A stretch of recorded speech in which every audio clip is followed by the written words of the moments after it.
Hello, everyone. My name is Mark Clegg. I'm professor of musicology at the University of Michigan, and I also teach in the American Culture program.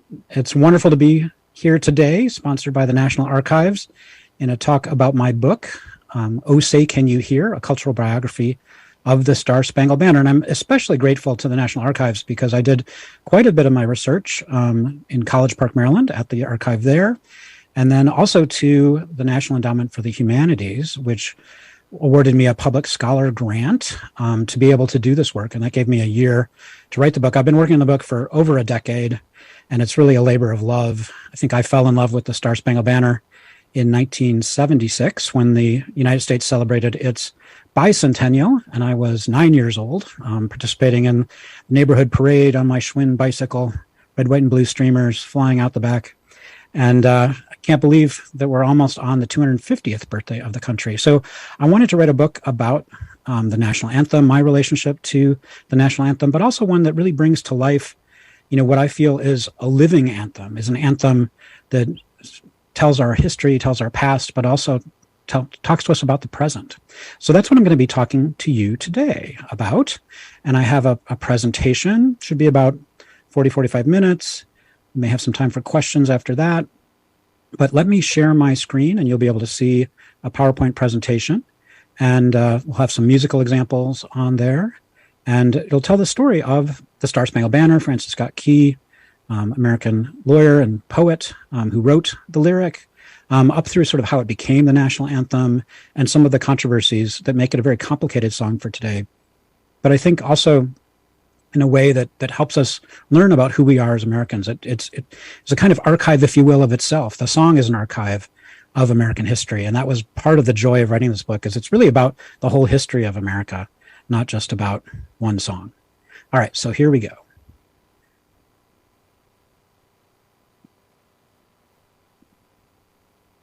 So a living anthem, the complicated life of the Star-Spangled Banner. And again, my name is Mark Clegg, professor of musicology, music history at the University of Michigan. This is the cover of my book, Oh Say Can You Hear? Which just appeared, published by W.W. Norton. And it's really inspired by my teaching, by my work with my students at the University of Michigan. I teach a course on American music history, music in the United States. I spent more than a decade on this, but I would always kick off my classes every January when I teach this course with a rendition of the Star-Spangled Banner. I played a video from the Woodstock documentary made in 1969 with Jimi Hendrix, who's pictured right above me, performing the Star-Spangled Banner at Woodstock to close the festival. The festival had run over time. It's actually Monday morning rather than Sunday night that he goes on. And really, he's finished playing his set, yet he performs the Star-Spangled Banner. And I think he performs it in just a brilliant way, but one that combines patriotism and protest, and that really articulates through the strings of his guitar not only the song, and if you say the lyrics to yourself as you're listening to Hendrix play, you can hear that he's actually illustrating the words, especially Rockets Red Glare and Bombs Bursting in Air. He works in the melody for taps, which has been used since the Civil War to honor American military sacrifice. And he, of course, had friends in Vietnam. He had been a member of the 101st Airborne Paratroopers. And so this started a conversation with my students about the complexities of what it means to be American.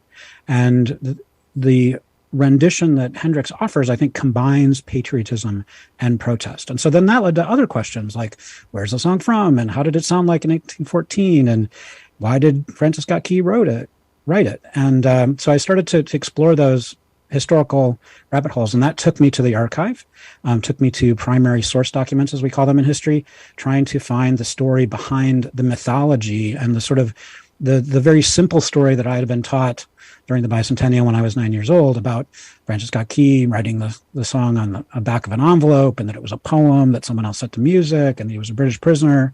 And it turns out that there's truth in that story, but there's also sort of a kind of myth in that story. So the archive helps us get beyond the myth, get to the facts.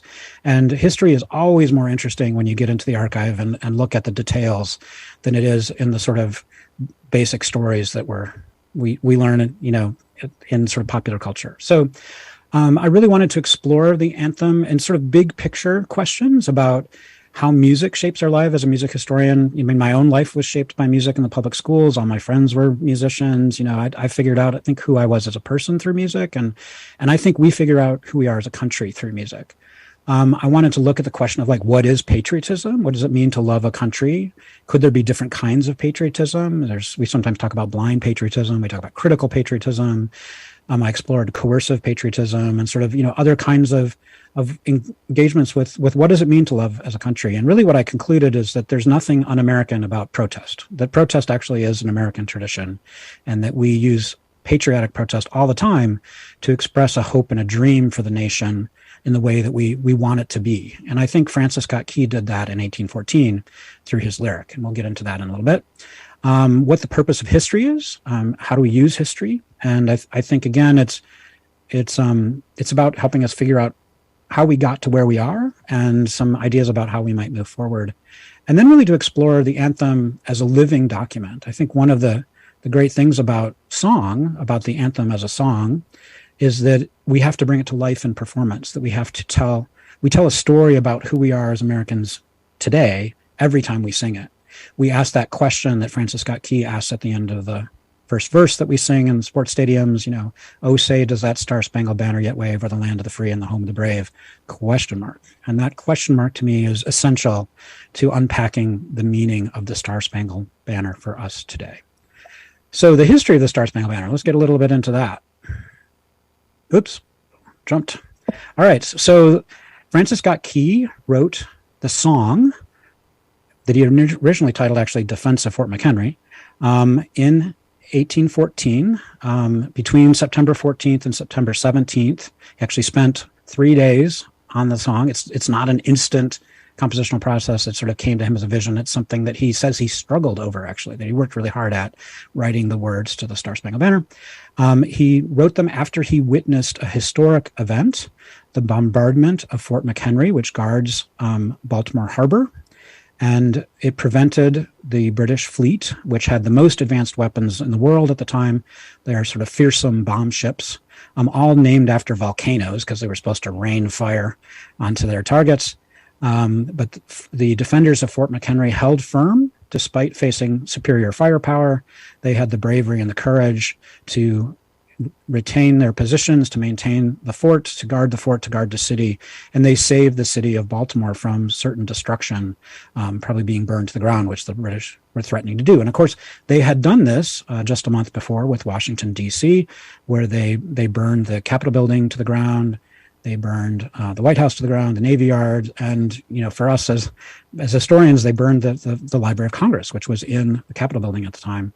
And so it was an incredible, you know, devastating moment for the United States, an embarrassing moment for the U.S. military, unable to defend ourselves, and really sort of a low point of American history. So a month later, to have Baltimore succeed in defending itself against British attack was, to Francis Scott Key, nothing short of a miracle. It was a sign of God's favor on the new United States, that this would support the country going forward, that in our so-called Second War of Independence, which is what the War of 1812 is sometimes called, it was also a war with Britain, just like the American Revolution, that the United States would be preserved. And so watching the heroism of American defenders from his own American truce ship, he was not on a British ship, he was on an American ship. We don't know exactly where that was located. It might have moved around during the battle, but it was the presence of the flag that flying above Fort McHenry, the American flag, that let him know that the Americans still held the fort, right? That there was still hope. And so that watching that flag throughout the day and night, and hearing the bombardment, you know, gave him confidence, gave him proof through the night, as he says, that the flag was still there. So the next morning, it's misty. There's a lot of smoke still from the battle. He uses his spyglass. So this picture from 1912, which memorializes, probably a little inaccurate. Again, they didn't have any guns on a true ship, as pictured here. He's also much further away. He's looking through a spyglass, not through his own eyes to see the flag. But he sees, you know, blowing in the breeze. Eventually, the flag flips up, and he's able to see that the Americans still hold the fort, and that the British guns stopping did not mean that the British had won, but rather that the British were retreating, were deciding it was too costly to attack Baltimore, and they were going to go away. So he memorializes this in song, sort of inspired by the heroism of the defenders of Fort McHenry. And he writes this lyric. This is the very first printing of it. There were around 1,000 of these broadside single sheets of paper published on a printing press by the local newspaper. And this was probably published on September 17th, 1814. And it has some interesting things about it. Again, primary documents are always sort of the lifeblood of the historian, and that's what the National Archives does for us. It preserves these documents. So one of the interesting things about it is the title. So the title is Defense of Fort McHenry. It's not the Star-Spangled Banner. You can see with the little red thing that popped up there that there's a story told. It introduces the circumstances that led to the writing of this lyric. Another really interesting thing, there's the title. I had that out of order. But yeah, it's surprising that it's not called the Star-Spangled Banner from the beginning. And this is actually an important point, which is that Francis Scott Key did not intend to write a national anthem. He wasn't writing a song for all time. He was writing a song about a specific event. And this was part of a kind of discourse, a conversation, if you will, in song that was common in early America to write these so-called newspaper ballads or broadside ballads. A printing on a single sheet like this would be called a broadside. Another interesting thing about this is that if you see between the story and the actual words, it says tune Anacreon in heaven. So this is the very first printing of the lyric. This is a lyric that Francis Scott Key probably oversaw. He took copies of this lyric, this actual printing, with him when he left Baltimore. So we know that he was around long enough to see the final print and probably to respond to, were there any mistakes in this print? Was it good enough? So we think this represents his wishes as to how the song would be represented. There's a couple little typos in the text, so it's probably not perfect. But in any event, it already has the melody identified from the very beginning. And so this is important because we go back to that original broadside, you see words on a page, right? So it looks like a poem, looks like words, no music. But in fact, if we go forward, we see that the tune is identified. So this is a set of words that were written, imagined to fit a melody that already existed. And this melody is called Anacreon in Heaven. And we'll get into some more of this. But I thought what might be fun right now is to listen to the very first arrangement of the Star-Spangled Banner. And there's that arrow points to the question mark, by the way, at the end of the lyric. But the very earliest arrangement of the anthem was done by the organist in the Anglican Church in Baltimore, a man named Thomas Carr, friend of Francis Scott Key, and he arranged Key's words on a piece of sheet music that fit the Anacreontic melody, what's called the Anacreontic song, or Anacreon in Heaven. And this is what that performance initially sounded like. And I want you to listen to a couple of interesting things about it. One is that the tempo is quick. It's faster than we're used to hearing it today, just by a little bit. And that's because this is a song of victory. This is a song of celebration. We beat the British. So this is actually an upbeat song of celebration, party song, if you will. The function we have today, where the Star-Spangled Banner is more of a sacred hymn to the nation, and the tempo slows down, that's actually a shift, because now it's the national anthem. In 1814, this was a song of victory, a song of celebration. The other thing that's interesting about it is that it's sung by a soloist, not by the whole crowd.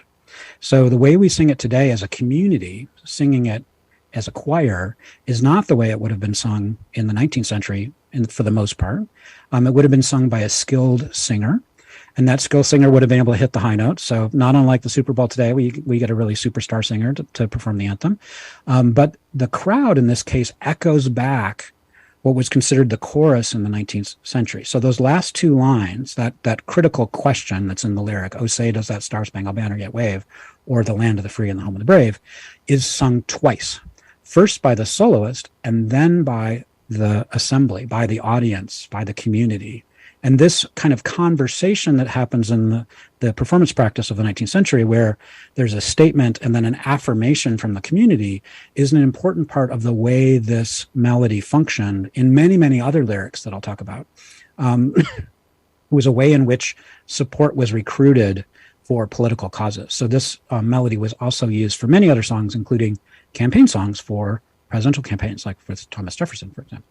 All right, so here it is, the 1814 first musical arrangement, first published sheet music for the Star Spangled Banner, sung by one of my students, Justin Berkowitz, conducted by one of my colleagues, Jerry Blackstone, and a bunch of our students. If you look really carefully, you can even see me in there in the choir, but here it goes. Oops.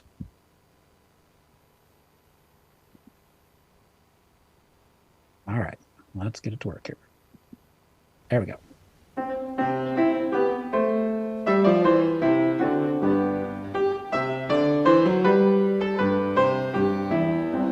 Oh, say, can you see by the dawn's early light what so proudly we hailed at the twilight's last gleaming, whose broad stripes and bright stars through the perilous fight o'er the ramparts we watched were so gallantly streaming, and the rocket's red glare, the bombs bursting in air, gave proof through the night that our flag was still there. Oh, say, does that star-spangled banner yet wave o'er the land of the free and the home of the brave? Oh, say, does that star-spangled banner yet wave o'er the land of the free and the home of the brave?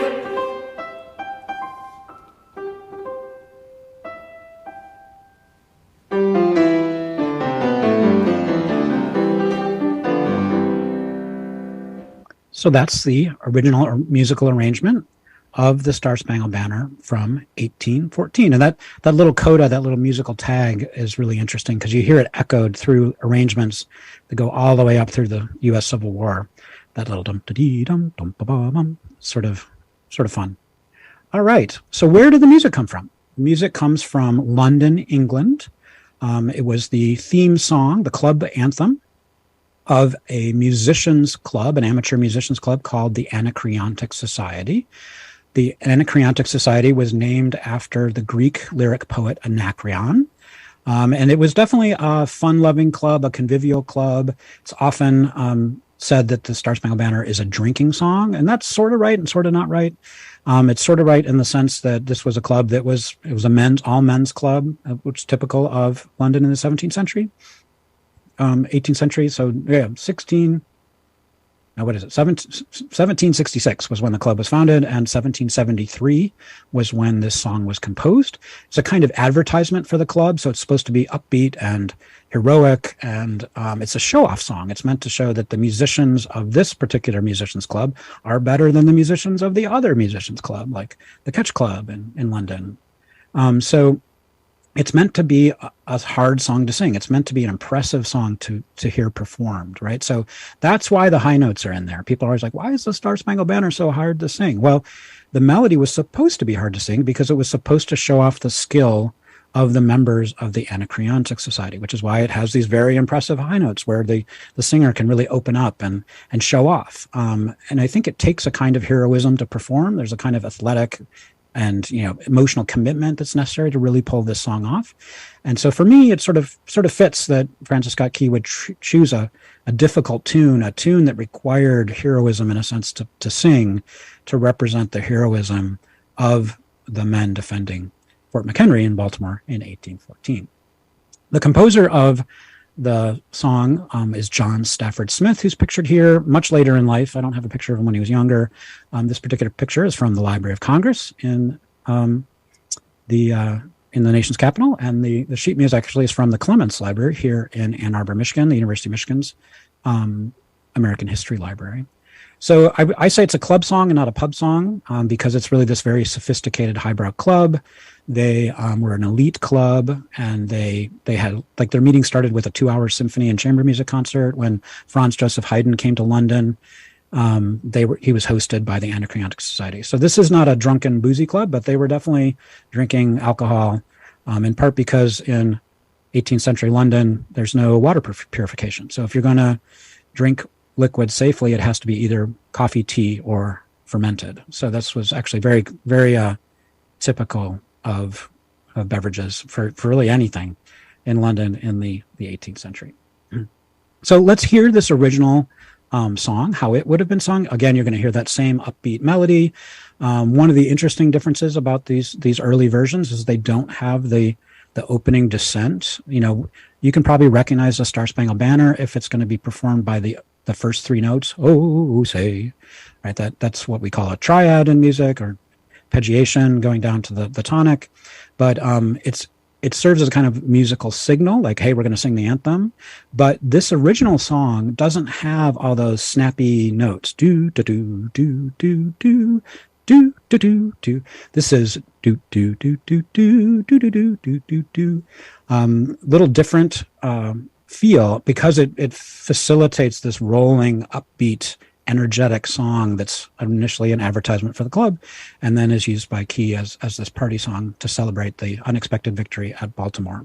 So the opening is also a little different. You'll see the exact same social ritual in this music, where it's sung by the soloist, in this case representing the president of the club, and this is another one of my former students, Jacob Wright, same conductor, Jerry Blackstone, and the members of the club are the ones who echo back those last two lines and sort of affirming the statement and the dreams of the president about how this club is going to flourish and we're all going to be united and friends, and then the club echoes back that last chorus line. All right, so here is the Anacreontic Song from 1773, solo performed by Jacob Wright. Anacreon in hand, where he sat in full glee, a few sons of harmony sent a petition that he their inspirer and patron would be. When his answer arrived from the jolly old Grecian, voice, fiddle, and flute no longer be mute.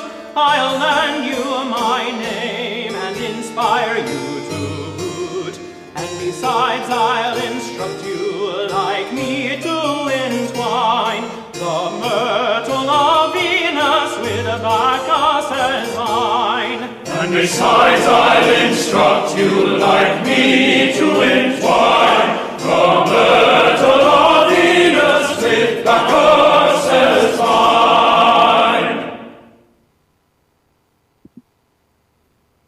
So one of the interesting things about the lyric, this Anacreontic song, is that it actually has a unique poetic form.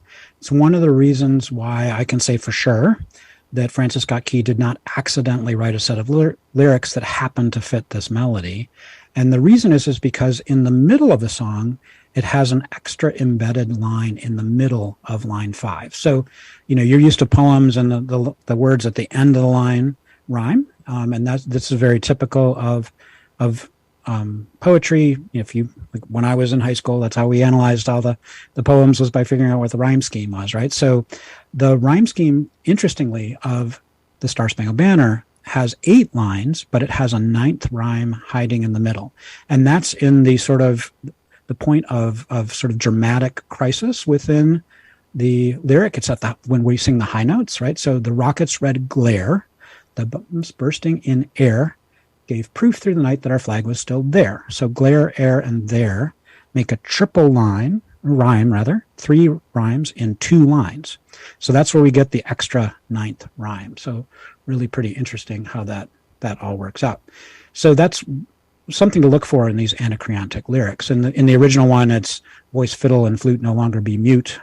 I'll give you my name and inspire you to boot. So flute, mute, and boot. So this tradition of writing new lyrics to popular song melodies, it's almost like folk melodies, like the Star Spangled Banner melody, the Anacreontic melody, would have been known in early America, just like, say, Take Me Out to the Ball Game or Happy Birthday is today. Probably anybody on the street could sing it. So everybody knew this tune. And if you wrote words to it, people would know how to sing the song. They wouldn't need to read music. They wouldn't need to print the music. People just knew it. It was part of their cultural knowledge of the time. So this tradition is sometimes called broadside balladry, so writing songs and printing them as sheets of words. They look like poems, but they're not. They're lyrics. They're song lyrics. And you have to remember this is before recording is invented. Thomas Edison invents recording in 1877. So we're, 100 years before that, when the Anacreontic song was written, like good 60 some years before that, when the Star Spangled Banner was written. And so this was a way of getting song and having it move from place to place before recording, before streaming and YouTube and all those things. The other, I think, important thing to realize is that it's sometimes said that the town crier or the broadside ballad is about sharing the news in a day before universal literacy. This is right at the earliest time of public education in the United States. Starts in Boston in the early 1800s. So this is a time when not everybody is literate, but a lot of people are. But I don't actually think that it was about getting the facts around. It's not about sharing the news. What it is, it's about sharing the emotional importance of the news. So what Francis Scott Key did was not just tell you who won, because if you wanted to know who won, you would just say, did we win? Did we lose? What's happening? And someone would say, we won. Oh my gosh.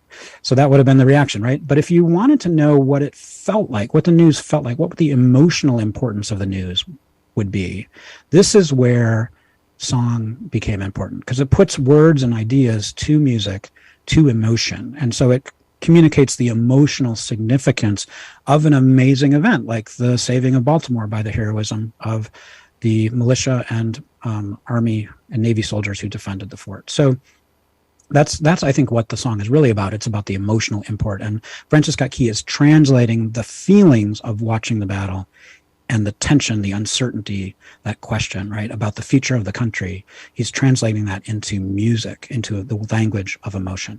And this was incredibly common in early America. These are some pictures of some other broadside texts, some that were published as specific musical texts, others, as was probably the most common. That one on the left is from a newspaper published actually in my hometown of Ann Arbor, Michigan, in the Ann Arbor District Library Archive. And it's from an abolitionist paper called The Signal of Liberty. And this is one of what I think is the most important lyrics ever written to the tune we know today as only the Star Spangled Banner. Oh, Say Do You Hear? It's an anti-slavery song from 1844. And anyway, this kind of ballads were really typical. I've found 580 and counting of these broadside ballads written in America to the tune of the Star Spangled Banner, beginning in 1790 and as recently as this week. So Amanda Gorman wrote a new lyric for the Star Spangled Banner in reaction to the Highland Park shootings in Illinois. So this kind of conversation that's going about significant events, significant moments, significant questions about what it means to be American has been going on for well over 200 years. And one of the interesting things, if you line them up from the earliest one in 1790 to the most recent one in chronological order, if you add them all up, Francis Scott Key's is not the first one, right? He's number 136 in my research so far. So he's not starting a conversation in song. He's joining a conversation in song. He's contributing to an ongoing debate in musical lyrics about the future of the nation and what's important. And what he's saying in his lyric is that we need to be more unified. It's a time in 1814 of incredible political division between the Federalists and the Democratic Republicans who were for and against the War of 1812. It's a time of sort of disunity militarily, where we're not able to defend ourselves. The British fleet has been going up and down the Chesapeake Bay for months during the summer of 1814, harassing towns, asking for ransom of various towns, bombing towns, destroying property, burning the White House to the ground, right? So insulting sort of American honor. And we can't defend ourselves. And Francis Scott Key is saying we need to be stronger. We need to come together as a country so that we can be strong.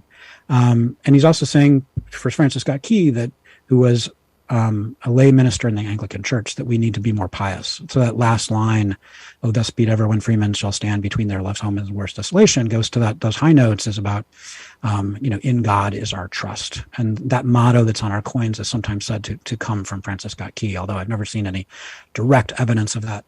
One thing I can say, however, is that the Star Spangled Banner, that phrase, which refers to this flag right here, this is the Star Spangled Banner from that was flying. This is the same design anyway as the flag that was flying over Fort McHenry, which is now in Washington D.C. in the Smithsonian Institution's Museum of American History. It's a beautiful exhibit. I would definitely go check that out. If you're there, you walk down these long hallways and your eyes adjust to the really low light that's used to protect the fabric of the flag from deterioration. And anyway, it's just a sacred experience to visit this what is really an American relic now, right? It's sacred. But in 1814, it was not sacred. The flag was not a very important patriotic symbol. This particular flag is an interesting design because it has 15 stripes. The flag today has 13 stripes representing colonies, and it has 15 stars because it was designed in the late 18th century to reflect the number of states in the Union at the time, which was 15. Well, by the War of 1812, there were 18 states in the United States, and no one bothered to put 3 more stars on the flag because the flag wasn't that important. But I think the War of 1812 as a battle is not that big a deal in American history because, territorially, we all go back to the way it was before the war. It's sort of, we later become friends with England as this relationship like today. So it's not something that gets a lot of emphasis in American history courses. But in fact, what the most important thing I think that the War of 1812 led to was a feeling of national identity, right? Creating patriotism in a way. And it's the flag and the Star-Spangled Banner, and actually the character of Uncle Sam is invented in the same time. But the flag becomes more important because of Key's song. And the words that we use, the name that we give this flag, the Star-Spangled Banner, that phrase comes from Francis Scott Key's lyric. He's the one who invented the name of our flag. And it was the chorus, that repeated part of the lyric that gets said by the soloist and then by the community. And that repeated part ended up becoming the title of the song when it was first published probably in November of 1814, that version we heard earlier today. That was the first time that the title, the Star-Spangled Banner, was also given to the song. And that's because it was published by a music publisher who wanted to sell a lot of copies. He didn't want to just sell a song about the defense of Fort McHenry. He wanted to sell a song about the United States as a whole. So it's the use of abstract symbols in the lyric of the Star-Spangled Banner that really make it possible for it to be a national anthem today, for it to continue as something that we use today, rather than a song that's only about one event, like those other 580 some lyrics that we don't remember because they really were topical and they weren't able to transcend time. How did Francis Scott Key come to know the Star-Spangled Banner? Well, the way I think he probably heard it first was through a song called Adams and Liberty. This is sometimes called erroneously the first American presidential campaign song. It was actually written after Adams was already elected, our second president. It referred to the quasi-war with France. It was a time of crisis in America, certainly a crisis for John Adams' administration, and the Federalist Party was really being questioned. They were a pro-British party, and this was a war against, sort of an undeclared war against France. It was a time when the Alien and Sedition Acts were passed, so a time of incredible partisan division in the United States, not unlike today. And I'll talk, hopefully we'll have time to talk about the reference in the lyric to slaves, which is also in the third verse of the Star-Spangled Banner. But this was Adams and Liberty was an incredibly popular song in 1798. It was a Federalist Party song. Francis Scott Key was a member of the Federalist Party. His uncle actually had been elected a congressman from the Federalist Party. So he would have, I think, heard this song as part of his life as an American. He wrote an earlier song, Francis Scott Key did, to the same melody called When the Warrior Returns. Let's switch slides here. Here we go. Which was written in 1805. So 9 years before he's in the Patapsco River watching the bombing of Baltimore.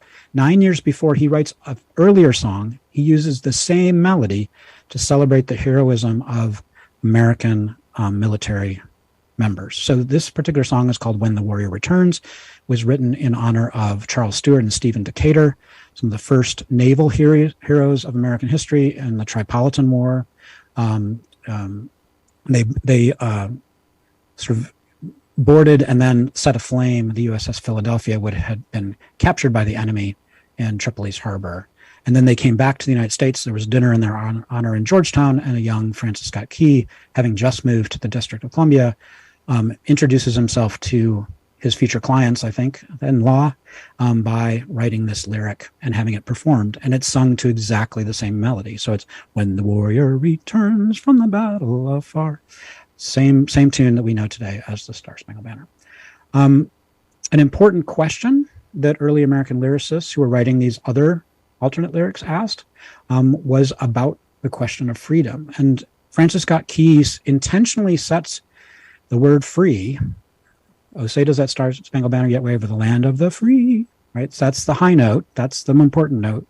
That's the critical question facing America, right? Are we free of Britain in the Revolutionary War, but also in the War of 1812?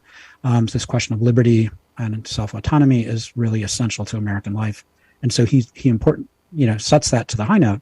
But of course, at this time, slavery was legal in the United States. So one thing that other political lyricists wrote, and as I mentioned in 1844, that "Oh, say do you hear" lyric, abolitionists used the association of the melody with Key's lyric and with American heroism to question, ironically, this notion of how can we be a land of the free when millions of Americans are enslaved, are held as captive labor. So this was used for many lyrics, actually, questioning slavery, including that "Oh, say do you hear," which was written by an abolitionist minister here in Michigan, Battle Creek, Michigan, in 1844, and then was published not only in Michigan, but then was picked up by William Lloyd Garrison's The Liberator and shared nationally.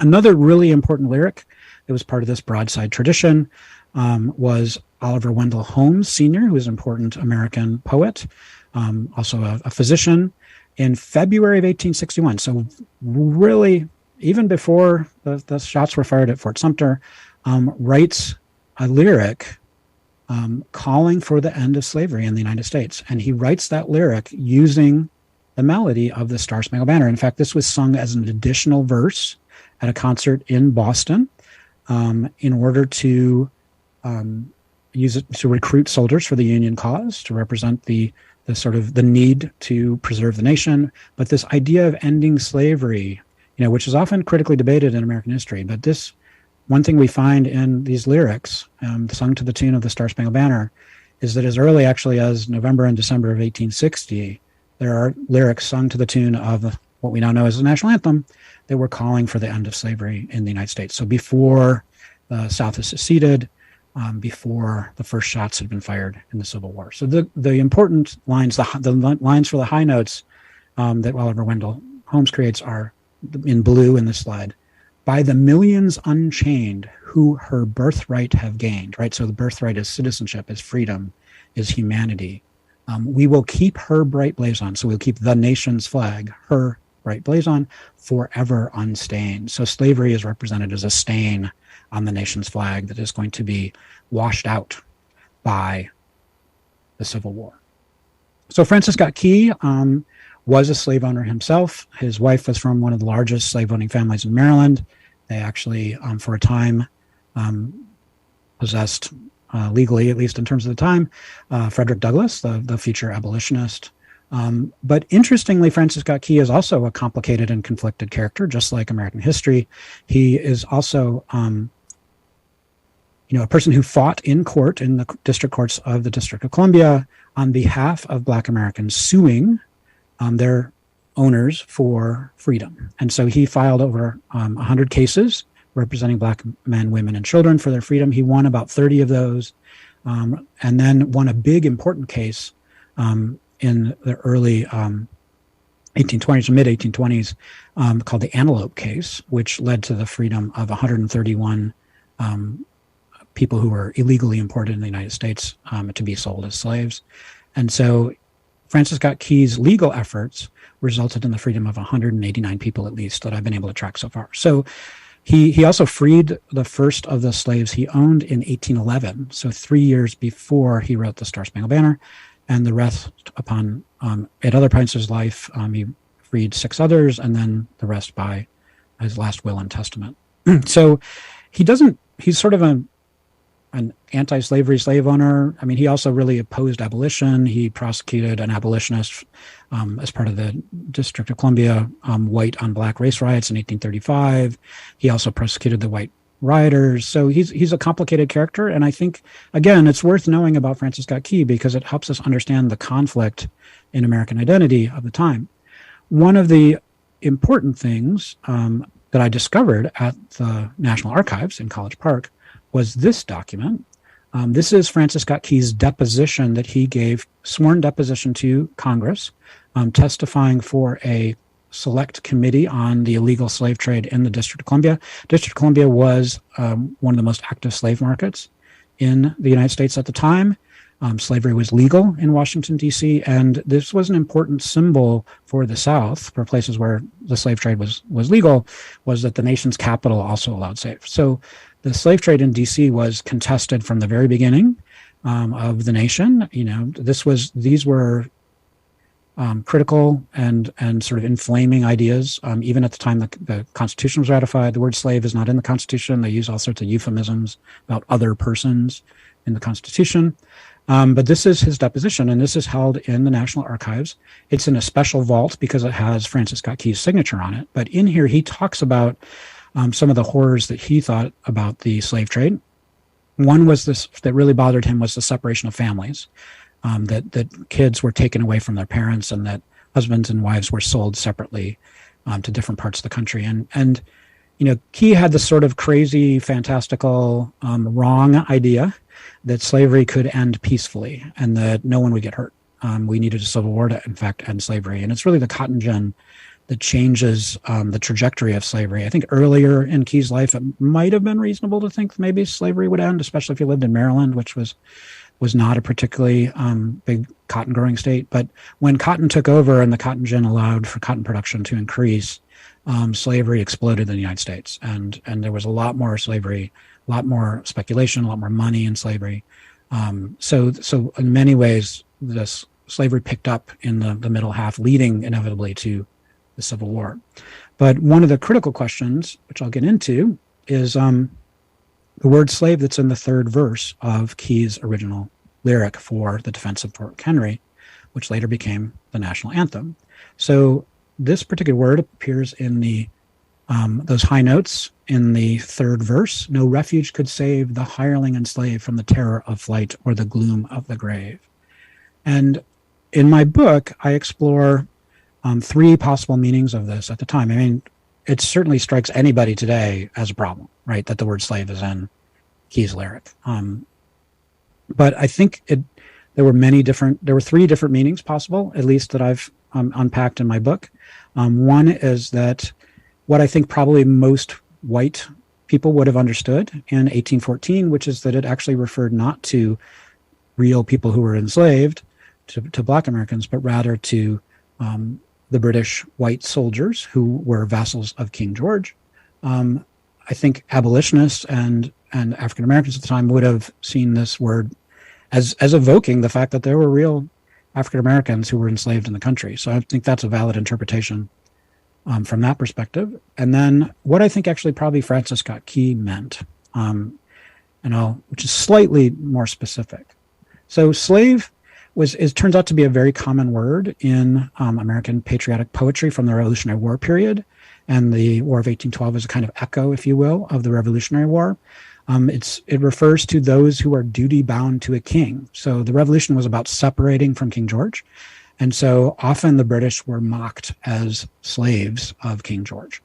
It takes a certain kind of myopia, a certain kind of blindness to human suffering to use the word in this way when there are actual people who are really enslaved at the exact same time. So it's indicative of the kind of, dominance of, white men in the political system of the United States in 1814. Only white men could vote. If you were Black, you couldn't vote. If you were a woman, you couldn't vote. If you were foreign, you couldn't vote. So there are, I think, a lot of issues about American history that we need to understand about ourselves, and understanding what, at least to some people, this word might have meant is helpful. It appears in that really famous song I said from 1798, the Adams and Liberty. The chorus line of that is, "And ne'er shall the sons of Columbia be slaves, while the earth bears a plant where the sea rolls its waves." So remember, we're having a war with France, which was, undergoing its own revolution, but traditionally it's had a king. We will not let a foreign power take over our country. We will not be slaves to Europe. The Sons of Columbia, like Columbus, discovering, which we know he didn't actually discover America. There were people here already, but often early American poetry refers to the United States as Columbia, as the land of the goddess Columbia. So that's the Sons of Columbia are basically the sons of the United States. They're Americans. Again, this reminds us of really the totality of the white male perspective in American politics of this era.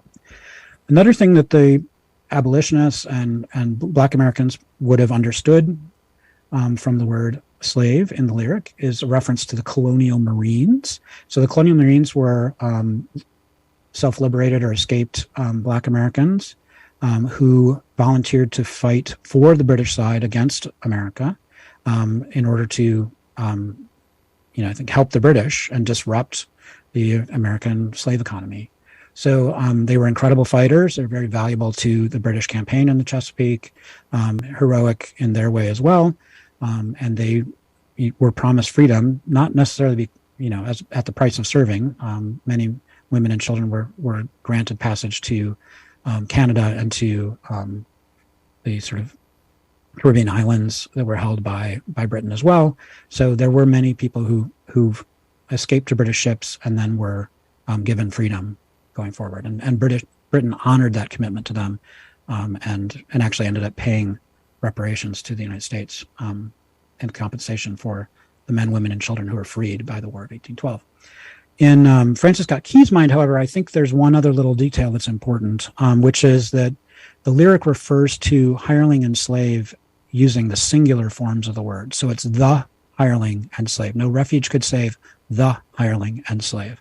And so it came to me rather late in the process of writing my book as I looked into the question of Francis Scott Key, aboard ship, having almost no information at the battle, right? There's no radio at this time. There's no tweets.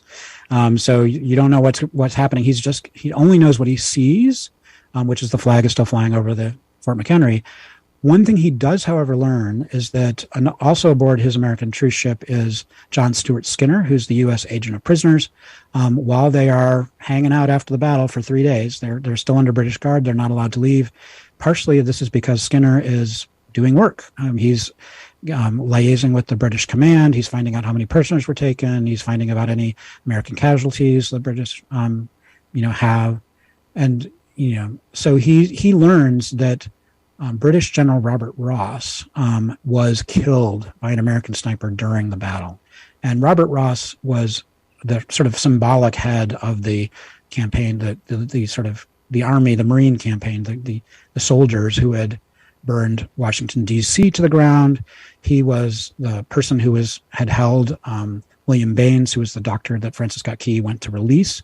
That's why he was, in Baltimore at all at this time, was to negotiate his freedom. And he was really hated by Americans at the time. And he was killed by a sniper in the Battle of Baltimore, and what's called the Battle of North Point, as they were approaching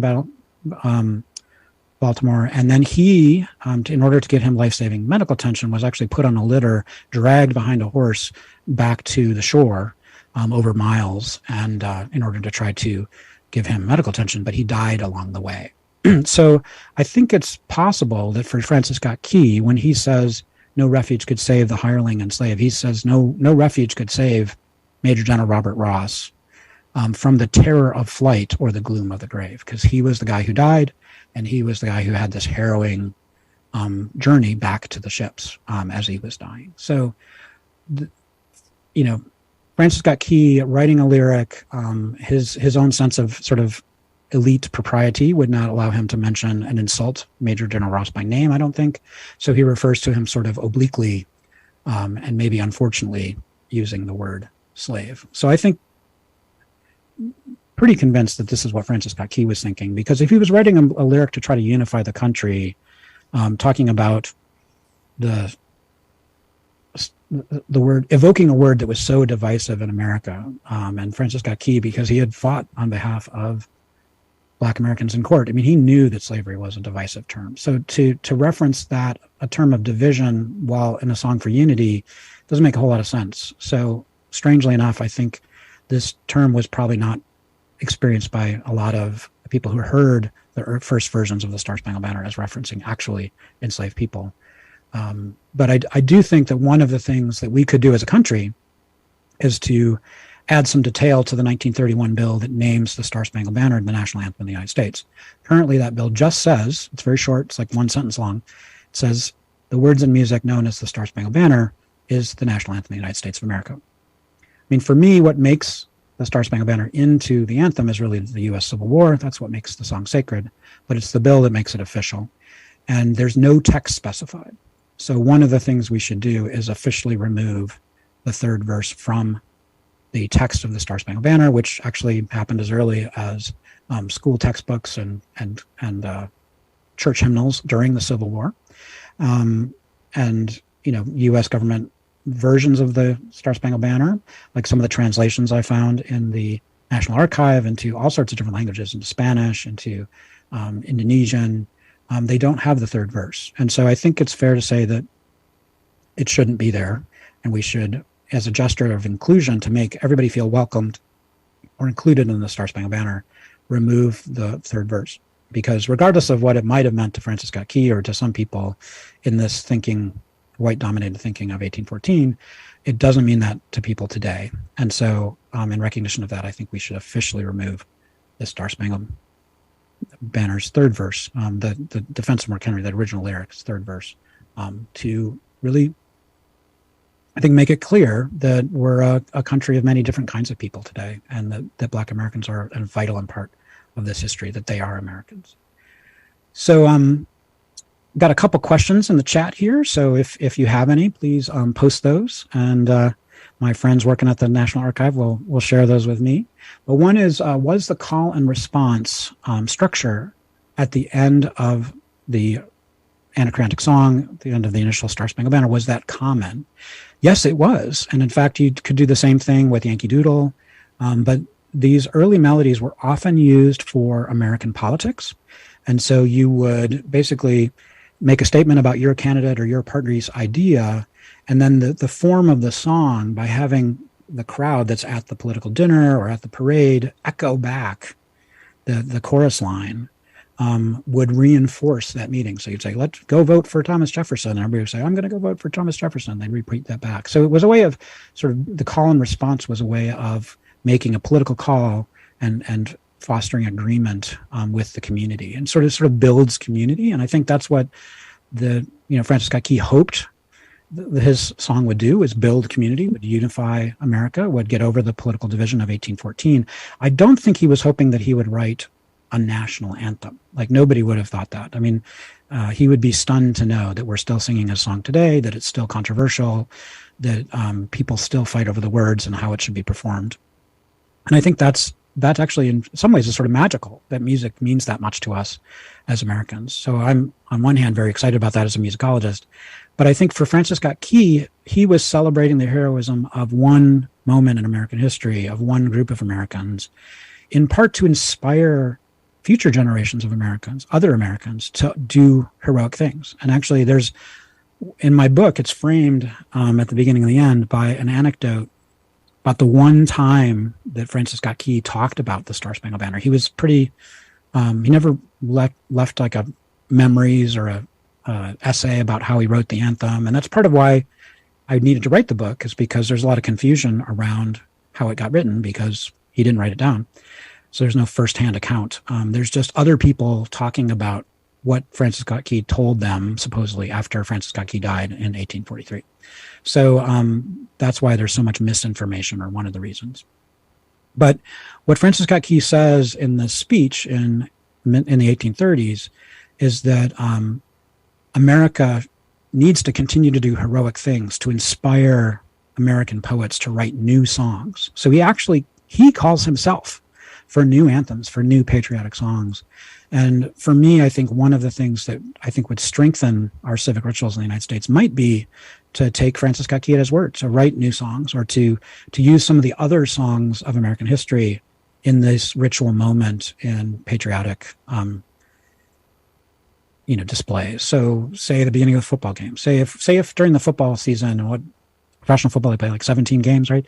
So what if you had the Star Spangled Banner every other game, and in between you played America the Beautiful, or God Bless America, or Lift Every Voice and Sing, or other songs, right? So there are many other patriotic songs in the American repertory, and we could, I think, celebrate our musical diversity and different moments in American history, different moments of heroism, with different songs, and maybe treat the national anthem, or that, at least that ritual spot. I'm not suggesting changing the national anthem, but treat that spot as a place of possibility rather than a place of just repetition.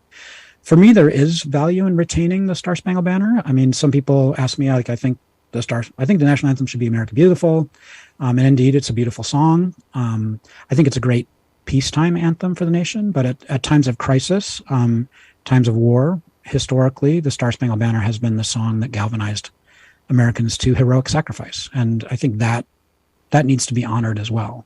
Many military veterans I know, they feel very deeply about the Star Spangled Banner because it represents their commitment, their willingness to sacrifice for the nation. And historically, that's how the song has functioned, and war has really been the thing that made the anthem sacred, I think, in American life, made it a sacred symbol of nation. So I think there's value in retaining it, even with the complexity of who Francis Scott Key was as a slave owner, as a lawyer representing Black Americans in court, because it tells the messy story of American history. I mean, American history is not a straight line to justice. It's a crisis after crisis story of Americans debating and arguing about what justice means. And I think, it's no less relevant today than it was in 1814. And for me, that reminder of history, that we have a national anthem that highlights the word free, that highlights this fundamental idea of everybody having the independence to be the best that they can be. And for me, equality is a corollary of freedom. You can't have freedom without equality. So, I think it leads to a kind of patriotism that is really, really helpful. I'm going to actually stop the share as I wrap up here.